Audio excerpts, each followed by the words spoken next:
बच्चों good evening. आज मैं आपके लिए बहुत एक अच्छी कहानी लेकर आया हूँ जिसमें ये बताया गया है कि आत्मविश्वास कितनी बड़ी चीज़ होती है। Self confidence.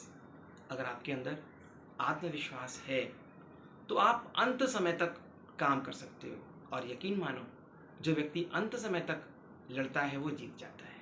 ये कहानी दो मेंढकों की है। दो मेंढक थे, वो मस्ती मजाक खूब किया करते, दोनों दोस्त थे, दोनों एक साथ रहते थे, दोनों मस्ती करते थे। एक दिन दोनों क्या हुआ, दोनों को एक घर में उन दोनों ने प्रवेश किया।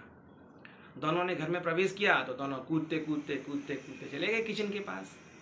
किचन के पास चले गए तो वहां पर एक दूध से भरा कटोरा रखा हुआ था।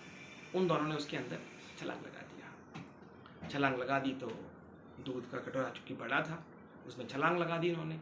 छलांग लगा दी तो काफ़ी देर तक उन्होंने निकलने का प्रयास किया, पर वो निकल नहीं पाए। उसमें एक जो मेंढक था वो मोटा था, एक पतला था।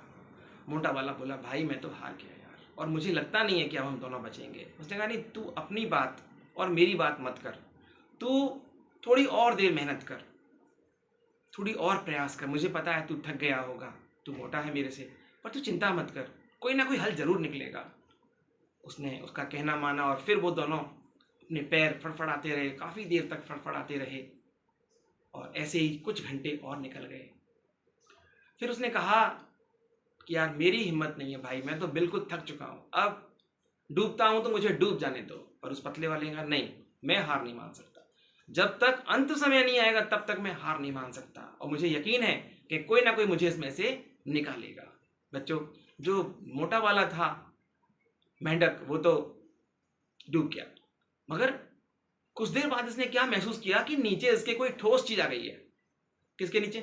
पतले वाले के नीचे कोई ठोस चीज आ गई है, और इसने उसके ऊपर पैर रखा और एक जंप लगाया और ये बाहर आ गया। उसको पता है पतली चीज क्या थी, मोटी चीज क्या थी? वो मोटी चीज थी, जिस समय ये दोनों पैर चला रहे थे तो दूध के अंदर क्या इकट्ठा हुआ? बटर इकट्ठा हो गया। दूध में बटर होता है ना, दूध में मक्खन होता है, मक्खन इकट्ठा हो गया। जब मक्खन के लोचड़े बन गए तो नीचे इसके टफ चीज आ गई और इसने पैर रखा और ये बाहर आ गया। इसको अपने दोस्त के खोने का तो गम बहुत था, पर इसको खुशी थी कि मैंने अंत समय तक प्रयास किया और मैं जीत गया। बच्चों, हमें इस कहानी से प्रेरणा मिलती है, अंत समय तक, लास्ट मोमेंट हमें एफर्ट्स करने चाहिए और हम सक्सेस पा सकते हैं। Thank you students.